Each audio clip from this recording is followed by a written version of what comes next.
नमस्कार, मैं अश्विनी कुमार। प्रदेश के 46 निकायों में नतीजों का ऐलान कल हो जाएगा। 6 नगर निगमों में कौन बादशाह साबित होगा, कौन करेगा 18 नगर परिषदों पर कब्जा, 22 नगर पालिकाओं में किसका होगा राज, ये तस्वीर साफ हो जाएगी कल दोपहर तक। इससे पहले जो तस्वीर आज हमारे सामने है, लग रहा है कि इस बार बीजेपी को पूरा भरोसा नहीं है। ऐसे में कांग्रेस को लग रहा है कि रास्ता अब भी बाकी है।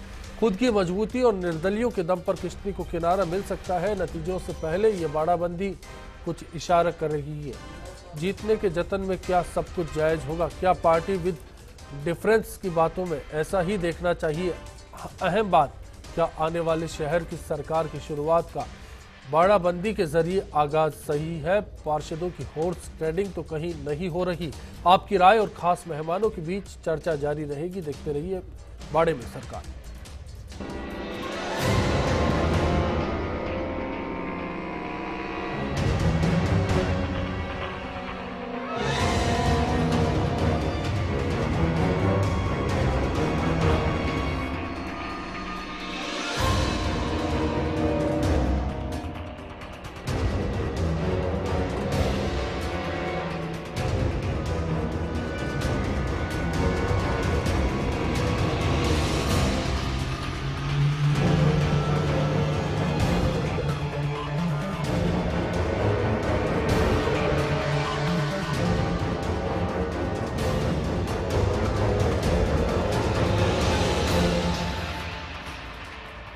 और आज के इशू पर चर्चा के लिए स्टूडियो में हमारे साथ हैं बीजेपी नेता पंकज जोशी जी, कांग्रेस नेता मंजू शर्मा जी, कांग्रेस के बागी प्रत्याशी सुशील शर्मा जी, वरिष्ठ पत्रकार राजेंद्र राज जी इस बातचीत में हमारे साथ हैं।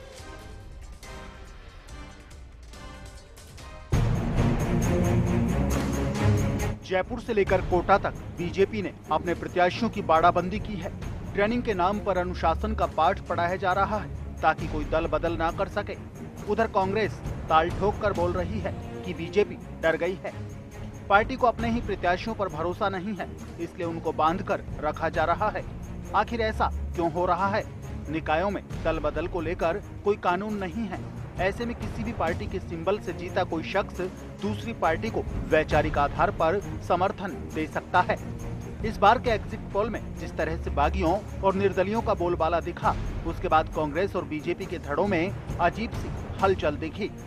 कांग्रेस को बीजेपी के टिकट वितरण में स्कोप दिखा तो बीजेपी को कांग्रेस की उम्मीदों के बीच आंतरिक विद्रोह का अंदेशा नजर आया। उपचुनाव की हार के बाद ये सब कुछ पचाना किसी पार्टी के लिए आसान नहीं है। ऐसे में बीजेपी ने बिना किसी रिस्क लिए प्रदेश भर में अपनी पार्टी के प्रत्याशियों की बाड़ाबंदी करा दी। तो देखते ही देखते कांग्रेस ने भी अपनी मौजूदा ताकत का अनुमान लगाने के लिए पूरी ताल ठोक दी। निकाय चुनाव में हॉर्स ट्रेडिंग का ऐसा दौर इतिहास में नजर नहीं आता है कि रिजल्ट आने से पहले ही प्रत्याशियों को नजरबंद कर दें। इसलिए नतीजों के बाद की तस्वीर काफी रोचक होती लग रही है। फिलहाल सरकार की बाड़े में बंदी पर बात तो बनती है। चलिए, एक तस्वीर का रुख हमने देखा। मैं शुरुआत पंकज जी आपसे करना चाहूंगा। आपसे मैं जानना चाहता हूं कि कल से जो ट्रेनिंग के नाम पर आप कर रहे हैं, बाड़ाबंदी नहीं है, ऐसा क्यों नहीं बोलते? नहीं, देखिए, बाड़ाबंदी कुछ नहीं है। जितने भी हमारे जो लोग प्रत्याशी थे, उन प्रत्याशी को जो है एक जगह ले जा करके उनको जो है एक प्रशिक्षण दिया जा रहा है कि भाई आपको जो है म्युनिसिपल कॉर्पोरेशन में किस तरीके का व्यवहार किया जाना चाहिए, म्युनिसिपल कॉर्पोरेशन में क्या चीज़ होती हैं, क्या उनके राइट्स हैं, क्या पार्षद को करना चाहिए, क्या नहीं करना चाहिए। ये सब चीज़ें हैं जो हमारे जो वरिष्ठ नेता हैं वो उन लोगों को बता रहे हैं। तो ये जो चीज़ें होंगी तो जो है एक स्वच्छ वातावरण जो है वो म्युनिसिपल कॉर्पोरेशन में नजर आएगा। जी, जीते तो है ही नहीं, उससे पहले ट्रेनिंग देने लग गया आप। नहीं, कार्यकर्ता को अरे जीतने तो दो उनको, ट्रेनिंग तो बाद में देना भाई साहब। नहीं, जीतेंगे सारे, जीतेंगे ना। कहाँ सारे 91 तो आप जीत रहे हो, 91 ही जीते हैं नहीं। ये क्यों नहीं बता रहे साफ साफ? देखिए, ज्योति खंडेलवाल जी का भी यही सवाल है पंकज जी कि अगर आपको पूरा भरोसा है तो उसके बीच बाड़ाबंदी क्यों कर रहे हैं? आप इसको स्वीकार तो कर लीजिए, बाड़ाबंदी कर रहे हैं आप। नहीं, बाड़ाबंदी, देखिए, बाड़ाबंदी थोड़ी है कोई जिनको टिकट दिया है, जिनको टिकट दिया है, जिनको वो रखा है। नहीं तो मोबाइल पर जाएगा, मतगणना में जाएगा। नहीं, वहीं से जाएगा मतगणना में। वहीं से आप ले जाए, आप कोई लेट पहुंचे। हाँ, ले जाएंगे। तो बेचारा एकला घूमता रहा, अब आप ले जाओगे। अकेला कहाँ घूमता रहा? लोग साथ घूमे होते भाई, कहाँ घूम रहे हैं? कार्यकर्ता सामने साथ मुझे मुझे नाम बताना है। कितने अरे कार्यकर्ता सुशील जी, साथ थे? आपने ध्यान मुझे दिया, सब पता पूरी है साहब। पार्टी के मैंने कार्यकर्ता चुनाव लगे लड़ा है रहे। साहब, मैंने चुनाव प्रशिक्षण लड़ा तो है। एक आपने बहाना लड़े। है, ऐसे पार्टी कोई में लड़ते, बात हमारी नहीं, पार्टी बंदी करी रखी हमारी है। पार्टी से लड़ते हो देखते हैं आप। उनको बचा के रख दिया, तुम इधर उधर मत चले जाना, तुम्हें डर खाया जा रहा है कि कहीं कांग्रेस उनको खरीद नहीं ले। और ये हमारी भी गलत बात है। बनता नहीं तो ये भी गलत बात है कि भाई कोई आदमी खरीद फरोख्त करे, ये बात भी तो गलत है। अच्छी तो मैं कह रहा हूँ ना, खुलेआम हो रहा है सारा। देखिए सीएम शर्मा जी, सुशील जी माफ कीजिएगा, मंजू शर्मा जी भी हमारे साथ है, कांग्रेस से आप। मंजू जी, बीजेपी को देखकर आपको याद आया कि बाड़ाबंदी करनी चाहिए? नहीं नहीं, ऐसी कोई बाड़ेबंदी नहीं है, पूरी कांग्रेस की पार्टी से सारी एकजुटता के साथ है, तो बाड़ेबंदी तो जैसी कोई बात ही नहीं है। आप लोग भी आज शाम एकजुट हुए थे, नहीं, एक नहीं, जगह ऐसे इकट्ठा बस, हुए थे, क्या क्या कारण था आपका? वो तो बीजेपी का देखा तो याद आया कुछ? नहीं नहीं, वो तो पार्टी के नाते सबसे बस यूं मिलना जुलना था, अभी आप वहीं से सभी आ रही हो ना, समीकरण आपको- पूछ रहे थे, आपको ऐसी कोई permission बात दिया नहीं ना थी। परमिशन दिया ना हाँ कि बिल्कुल, क्या मैं आप तो- जाओ और वहीं नहीं तक नहीं जाके नहीं, मुझे वापस कोई आना। परमिशन नहीं, अजी मैं झेल रहा हूँ इस पीड़ा को पिछले 12 घंटे। ऐसी कोई बात नहीं है, बाड़ेबंदी जैसी कोई बात ही नहीं है। आपको भी सुशील जी फिर तो कोई ऑफर मिला होगा, क्योंकि इस अजी बीच कई बल्ले बल्ले आपकी ऑफर बताई जा मिलेंगे रही है। साहब, कई ऑफर मिलेंगे। अभी ठहर जाओ, रिजल्ट आने अभी दो। आया कि नहीं इन आया? दोनों मिलेंगे पार्टियों की बात नहीं, का, अभी इन जो मिला दोनों उसकी बात पार्टियों के जो पोत सामने आ जाना, अभी सुबह रिजल्ट आया ना, दोनों की दशा सामने आ जानी है कि क्या स्थिति होने वाली है। दोनों ने टिकटों में दादागिरी करी है, अपनी मनमर्जी टिकट मांगे, पैसे लेके टिकट दिए गए, कोई बोलने वाला नहीं। तो आपको बेचारा लग रहा है कार्यकर्ता तो रो रहा है। निर्दलियों के साथ जनता इंसाफ करने वाली है? करेगी, आ गया रिजल्ट आ रहा है सुबह। चलिए विजय जी हमारे साथ जुड़े, मैं फिर राजेंद्र जी के पास आऊंगा, जयपुर से जुड़े। बताइए विजय जी, आपका क्या कहना है? दोनों पार्टियों के दिलों में धड़कन बढ़ रही है। जी बीजेपी का मिशन 46 पूरा नहीं हो रहा है। जी आपके चिन्ह ने जिस प्रकार दिखाया है जी, वो सुन रहे हैं आपको, बताइए। दोनों पार्टियों की धड़कन बहुत तेजी से बढ़ी हुई है। यही बाड़ाबंदी का खेल चल रहा है। ये बड़ा सवाल है। शुक्रिया आपका इस चर्चा में जुड़ने के लिए और अपनी राय देने के लिए। राजेंद्र जी, पंकज जी मना करते हैं, मंजू जी मना करती है, लेकिन दोनों पार्टियों के बीच चलता क्या है, ये आपका आकलन, क्या अनुभव क्या कहता है? नहीं, इसमें बहुत साफ बात है। दो स्थितियां बनी हैं। पहली बात तो ये कि ये जो चुनाव होते हैं इसमें दल बदल कानून नहीं है, तो इस पर कोई रोक नहीं है। पहली बात तो ये है। दूसरी बात ये कि दोनों पार्टियों को लग रहा है कि हमारा जो पिछला प्रदर्शन है वो बरकरार रहना चाहिए।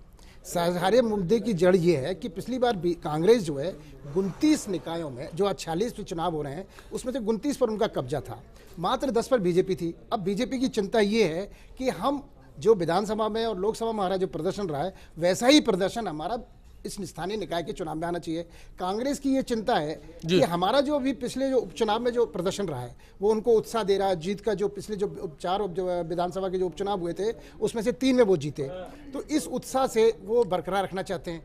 तो दोनों के बीच में कसमकस ये है कि हमारा वर्चस्व कितना बरकरार है, ये सबसे बड़ा मुद्दा है। इसी बात को अगर आगे बढ़ाएंगे तो इसको देखा जाए तो मौजूदा जो मुख्यमंत्री हैं उनके इस पर प्रतिष्ठा दांव पर लगी हुई है कि कितना बहुमत ले पाती हैं वो इन 46 उपचुनाव का कोई नतीजा है, उसका खौफ है? बिल्कुल क्योंकि बिल्कुल उसका असर खौफ लगता है, उसका खौफ है। और उससे बड़ी चीज एक और है कि पिछली बार ऐतिहासिक रूप से, जो मुझे लगता है शायद पिछली बार राजस्थान में इतिहास बना कि 24 घंटे के अंदर 3 बार मंत्रिमंडल का विस्तार हुआ।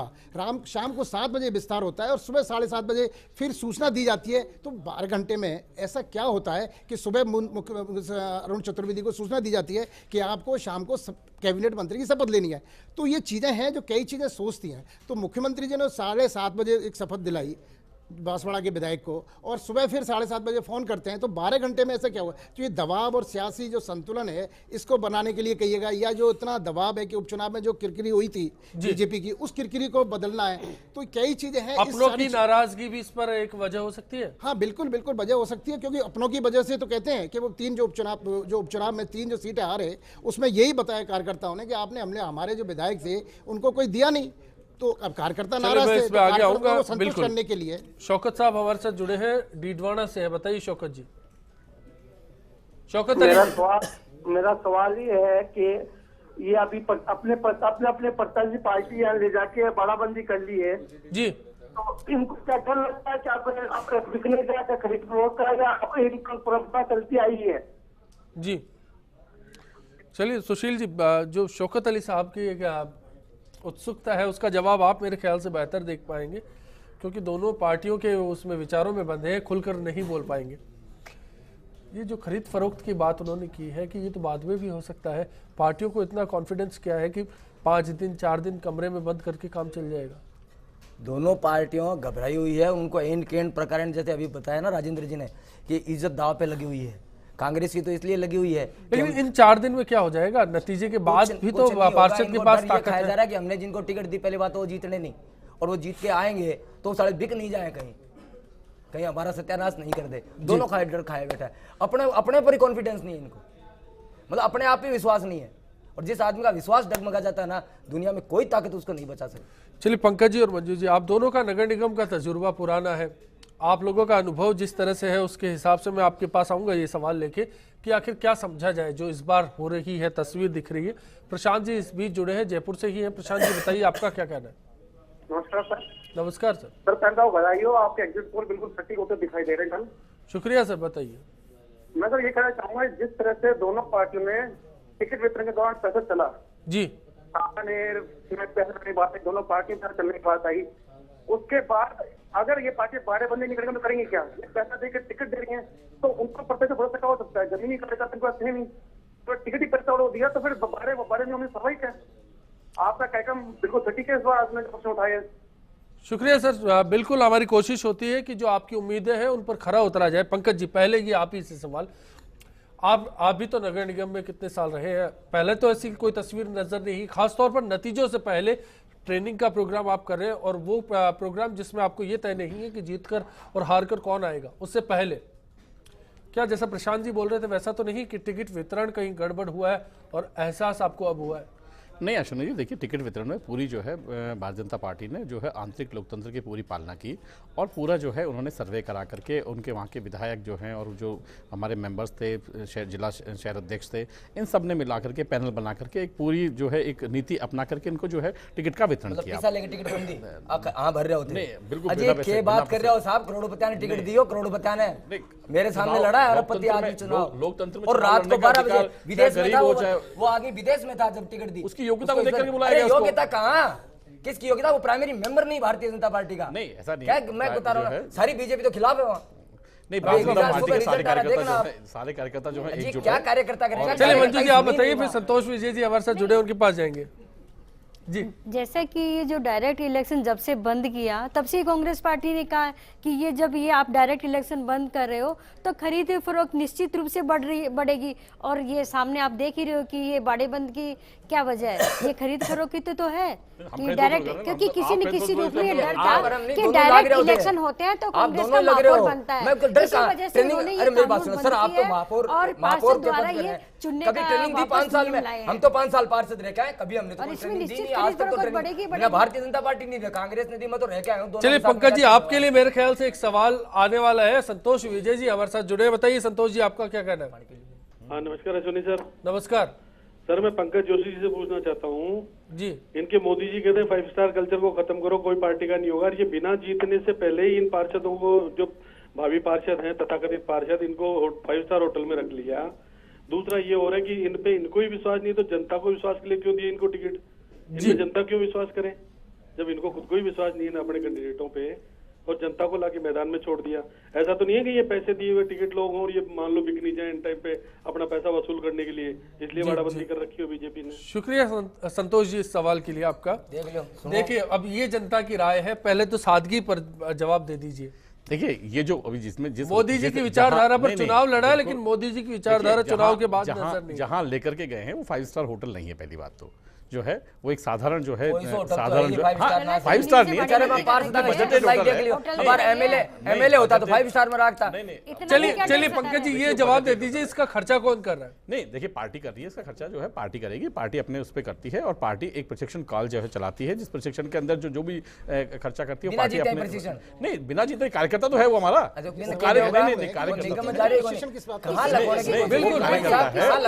क्या होता है, नहीं देखिए क्या है, नहीं गले नहीं उतरती सुशील जी, नहीं देखिए राजनीति क्या होता है, नहीं क्या होता है, देखिए वो वोट डालने गए 5 साल में 5 साल रहा हूं मैं पार्षद, इन्होंने एक दिन कोई भी व्यक्ति इस बात के गले चलिए नहीं उतरेगा। ये छोड़िए, 5 साल की बात छोड़िए, जब आप पार्षद थे फिर मेयर बने, उस दौर में कोई ट्रेनिंग प्रोग्राम हुआ नगर निगम? नहीं बिल्कुल हुआ। देखिए हमारे कार्यकाल में हमने जो हमारा जो प्रकोष्ठ है, जो नगर पालिका प्रकोष्ठ है, उसमें हमने बाकायदा इनके जो है प्रशिक्षण रखे। चुनाव जीतने से पहले जयपुर उस टाइम नहीं पहले नहीं रखे, जीतने के बाद रखे। वो जो बात करें जीतने के बाद रखे, लेकिन जीतने से पहले देखिए, जीतने के बाद तो आपको भरोसा है 91 के 91 आप जीत के आ रहे हैं? नहीं देखिए 91 में से 80 जीतेंगे, 72 जीतेंगे, 75 जीतेंगे, जो भी हम जीतेंगे, लेकिन हमें ये विश्वास है। मैं आपको फर्स्ट इंडिया का आकलन एग्जिट पोल बता देता हूं।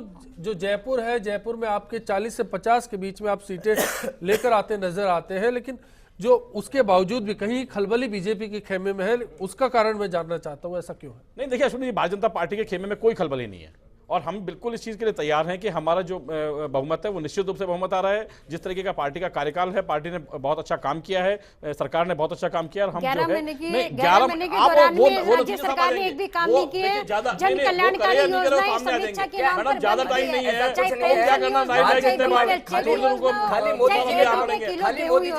चलिए बीकानेर से भी एक सवाल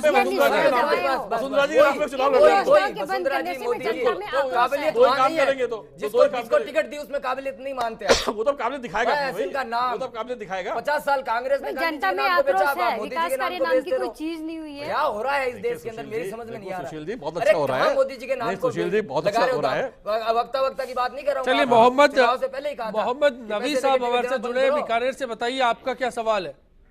सर मैं इन चारों महानुभावों से एक बात कहना चाहता हूँ जी, बीजेपी से भी कहना चाहता हूँ और कांग्रेस हमारे साथ है, निर्दलीय प्रत्याशी भी हमारे साथ है, बताइए साहब।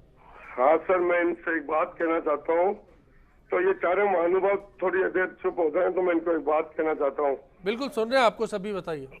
हाँ सर, ये कि कांग्रेस के बारे में कहना चाहता हूँ। हाँ जी, हाँ कांग्रेस के बारे में ये कहना चाहता हूँ, मेरा ये जो शब्द है उन पे ध्यान दें ये चारों जने जी। कि ये जिंदगी बिखर गई होती। जी बिल्कुल सुन रहे हैं आप, बताइए, वक्त की कमी है। जिंदगी बिखर गई होती, रूह के जख्म भर गए होते।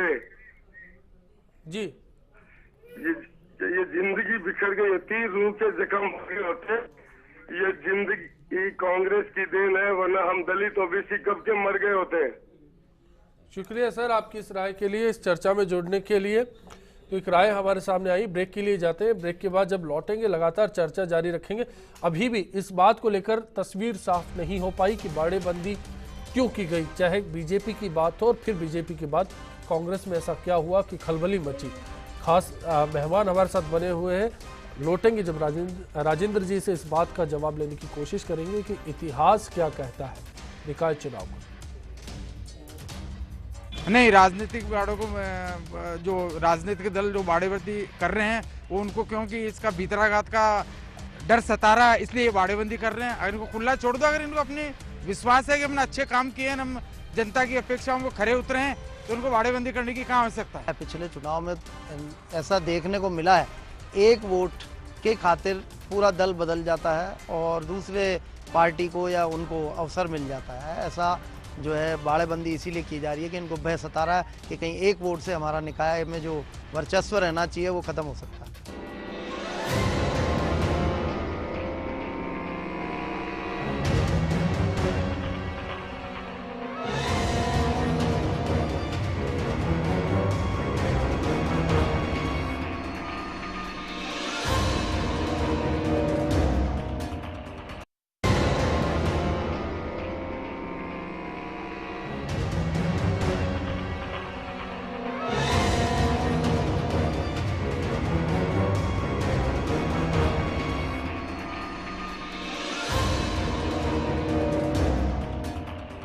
मैं 5 साल तक इनके साथ मिलकर के ये जो शहर की सरकार के जो एक संदेश है या इनकी विकास की योजनाएं, उनकी क्रियान्विति का काम इन्हीं के मार्फत होने वाला होगा। हमने सोचा था कि ये अभी ऐसा समय है कि उसके बाद सब अपने काम में तुरंत लगेंगे और हम भी पंचायतों में और पंचायत चुनाव को लेकर फिर उसमें व्यस्त हो जाएंगे। इसलिए 6 सत्रों में इनका एक प्रशिक्षण वर्ग रखा है। पार्टी की रणनीति यही है कि प्रत्याशियों ने जिस तरह से चुनाव लड़के बहुत थकान के माहौल को झेला है, इनको रिलैक्स कराएं। 2-3 दिन इनको घुमाएंगे फिराएंगे, इनको बिल्कुल आराम से एकदम ऐसा माहौल देंगे कि ये सब लोग एक दूसरे से अभी तक परिचित ही नहीं है। 1 वार्ड से 50 वार्ड तक भारतीय जनता पार्टी का कौन कार्यकर्ता चुनाव लड़ा है? देखिए, हमें इस बात का पता नहीं, लेकिन हमारे जिनसे बात हो रही है उनसे हमसे पहले इन्होंने बात की, तो हम भी बात कर रहे हैं उनसे। लेकिन ये मानकर चलिए बीजेपी कहीं ना कहीं डरी हुई है इस चुनाव में। यदि बीजेपी को पूर्ण बहुमत ही मिल रहा है, पूरा मैंडेट ही मिल रहा है, तो उनको एक होटल में इकट्ठे होने की जरूरत कहां पड़ गई? जयपुर में या बाहर जितनी भी जगह हो, सब जगह इकट्ठे हो रहे हैं। हमारा सवाल है कि क्या पार्टियों को अपने ही प्रत्याशियों पर विश्वास नहीं है? जिस तरह से बाड़ेबंदी की तस्वीर सामने है, fastindianews.com हमारे वेबसाइट है, इस पर आप अपनी राय दे सकते हैं। साथ ही साथ फेसबुक और ट्विटर पर भी आप बता सकते हैं कि इस सवाल पर आप क्या सोचते हैं।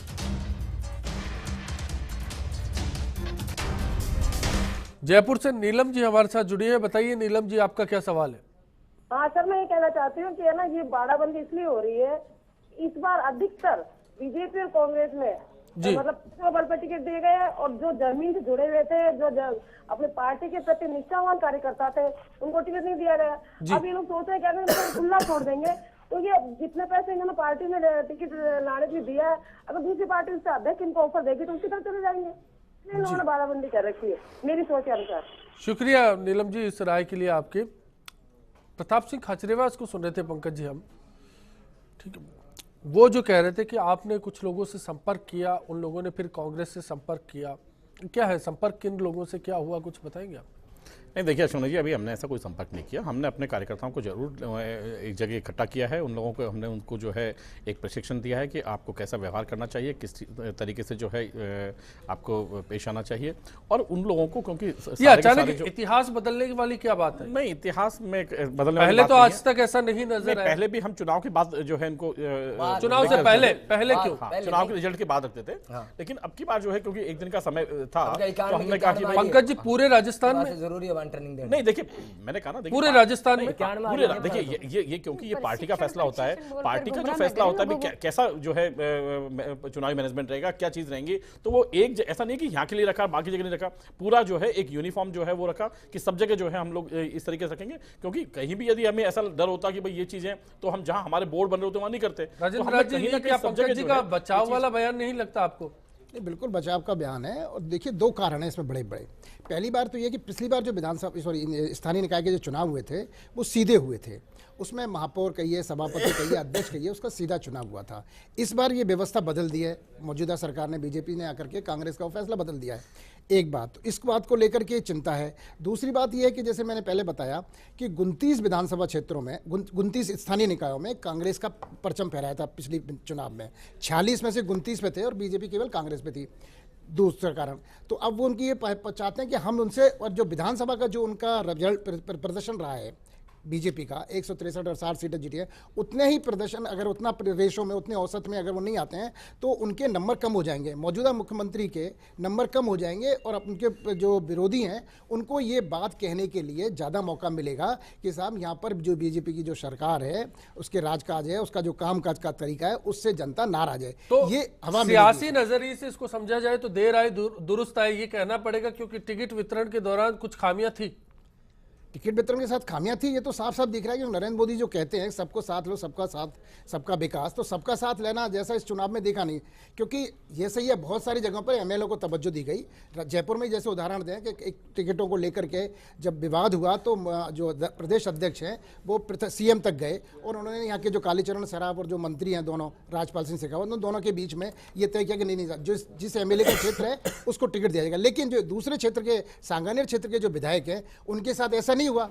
उनके संभवतः किसी भी समर्थक को नहीं मिला, आखिरी दौर पे पहुंचे। तो ऐसी स्थिति में वो लोग नाराज हुए और नाराज होने का जैसे कि वो कहते हैं घनश्याम जी तिवारी पे तो इतना असर पड़ा कि कहते हैं मन बीमार था तो तन भी बीमार हो गया और वो हॉस्पिटल में भर्ती हो गए। ये अहम बात है, बिल्कुल इस पर बात करेंगे। शोपत जाखड़ जी हमारे साथ जुड़े हैं हनुमानगढ़ से, बताइए आपका क्या कहना है? हेलो जी सर, नमस्कार जी। नमस्कार सर, बताइए। मैं पहले तो आपको बधाई देना चाहता हूं क्योंकि मेरे को ये जो आपने सर्वे की है मेरे को सटीक लगता हुआ नजर आ रहा है। शुक्रिया सर। दूसरी बात, ये जो मेरे बड़े भाई या बीजेपी से बैठे हैं ये आपके यहाँ मुझे फंसते हुए नजर आ रहे हैं आपके सवालों में जी। इनको मैं राय देना चाहूंगा कि ये जो बाड़ेबंदी का सवाल है उस पर ये कह रहे हैं भी हम प्रशिक्षण दे रहे हैं जी। अगर बहानेबाजी करना है तो इनको बोलो भी ये बोलेंगे हम बाड़ेबंदी जो कर रहे हैं ये तो हम फीडबैक ले रहे हैं भी कौन जीत के आ रहा है कौन हार रहा है। मेरे को लग रहा है ये सबसे अच्छा बहाना होगा जी। दूसरी बात, निर्दलियों की चांदी है जी, जैसे मेरी भी एक दो लोगों से बात हुई है निर्दलीय इस बार उम्मीद लगाए बैठे भी हमें 25-25, 30-30 लाख रुपए आराम से मिलेंगे घर बैठे हुए, 2-2 लाख 5-5 लाख रुपए लगा के चुनाव जीते हैं। तो निर्दलियों की चांदी होने वाली है जी इस बार, ये मेरे को लग रहा है। शुक्रिया शोभत जी इस चर्चा में जुड़ने के लिए। सुशील जी, मुझे तो आप लखपति बनते नजर आ रहे हैं जिस हिसाब से आप ये बोल रहे हैं। क्या लखपति करोड़पति, एक भी पार्टी को साथ नहीं दो बहिष्कार कर जाऊंगा, पैसा नहीं लूंगा, पैसा ही लेता, पैसा ही होता तो टिकट ही लिया था, पैसा ही होता तो टिकट ही लिया था। सवाल आपका नहीं है व्यक्तिगत, मैं सारी ऑल ओवर बात कर रहा हूँ, ऑल ओवर यही हुआ है। मैं आपसे निवेदन करूँ ये ना निर्दलियों की चांदी होगी, चांदी नहीं होगी। निर्दलीय जीतता है वो अपने बल पे जीत के आता है और वो अपना रुतबा दिखाएगा वहाँ। क्या सभी लोग आप जैसे नैतिकवादी थोड़ी होते हैं? कुछ निर्दलीय तो सोचते हैं पैसा खर्च किया है, पैसा खर्च किया है। राजेंद्र जी दुनिया की ठेकेदारी कौन ली थे? मैंने बहुत पुराना जानू, मैं आज से थाने कौन जानू।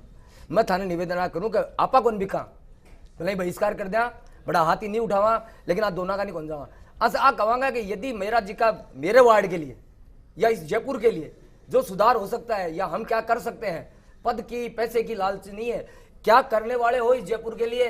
पिछले 5 साल में जयपुर का सत्यानाश हुआ है। राहुल गांधी का सपना था वर्ल्ड क्लास बनाने का, दोनों लड़े आपस में, वो चाहे ये डेवलपमेंट इसका लाभ मिलेगा, ये चाहे, और लड़ते रहे। नहीं, उसी लड़ाई के कारण तो मौजूदा सरकार ने फैसला किया, नहीं उसी को ध्यान में तो रख करके मौजूदा बीजेपी सरकार ने फैसला किया, पार्टियों को कुछ फर्क नहीं पड़ा। बोर्ड जो है, की जनता त्रस्त हो गई, आप बात को समझो, जयपुर की जनता त्रस्त हो गई। मेरा ये कहना है कि उसी क्या बचाओगे, क्या बचाओगे, जैसे क्या बचाओगे? ये जो आपकी भावना है ना, ये मैं आपको आज आप पछता रहे हो इस बात को लेके कि साला ये इंडायरेक्टर करा के गलती की, डायरेक्टर आते तो हम कहीं ना कहीं चेप लेते मीटर को।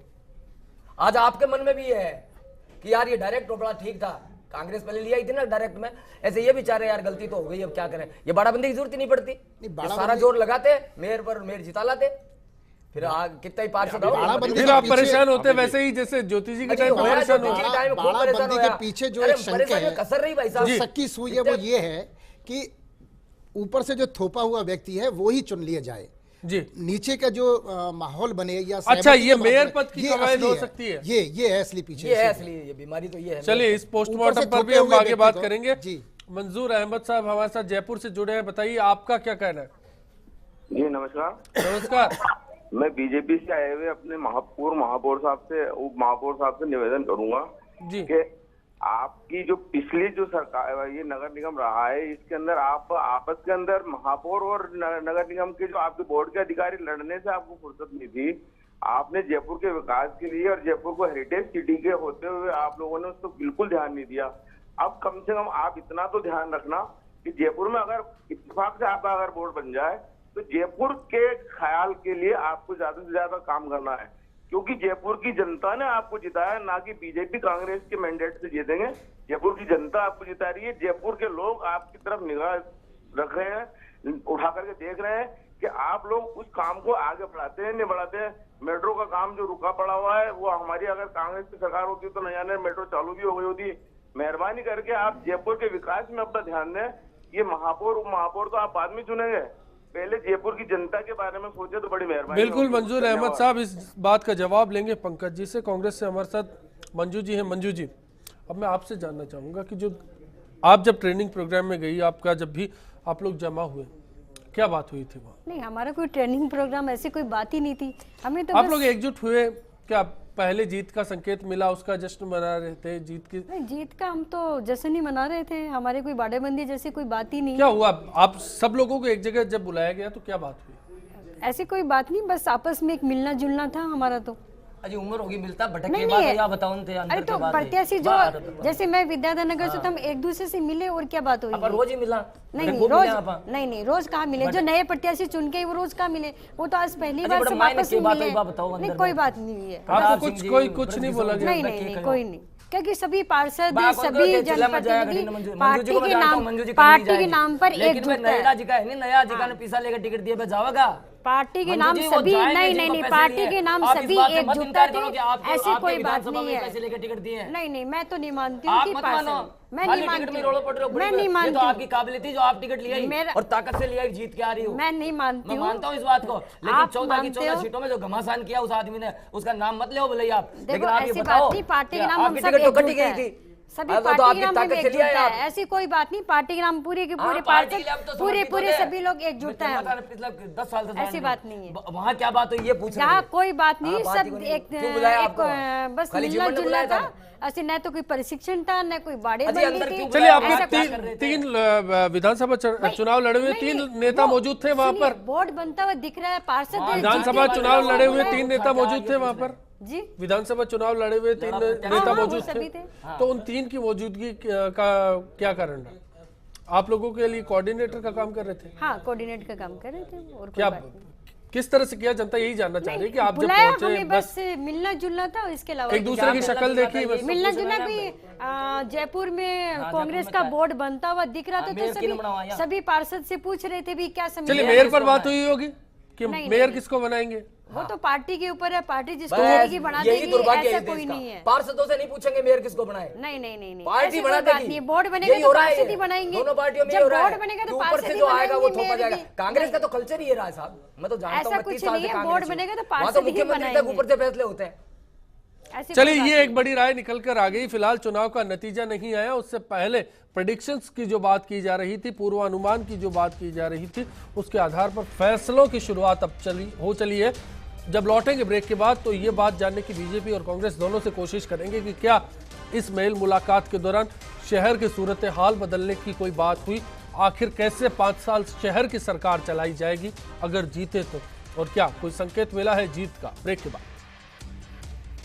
निश्चित रूप से ही दोनों पार्टियों को बागियों का डर सता रहा है। जिस प्रकार बागियों ने पार्टी के समक्ष डरकर कैंडिडेट का मुकाबला किया था, तो अब पार्टी है जो बागी उम्मीदवार से डर रही है। निश्चित तौर पर ये बिल्कुल सही है कि दोनों ही पार्टियों को अपने अपने प्रत्याशियों की बाड़ाबंदी करनी चाहिए, क्योंकि जिस प्रकार से महापौर का जब चुनाव होता है उसमें कहीं उनका पार्टी का प्रत्याशी है वो दूसरी विरोधी पार्टी को मतदान नहीं करते, इसलिए अपनी बाड़ाबंदी करना अनिवार्य होता है। बिल्कुल निश्चित तौर पर निर्दलीय प्रत्याशी का अपना वजूद होता है, वो अपनी एक अलग छवि रखता है, अलग समाज के अंदर अलग, अपने एरिया के अंदर अलग छवि रखता है। इसके कारण वो दो पार्टियों से अलग होकर वो अपनी एक छवि के कारण वो निर्वाचित होकर आता है।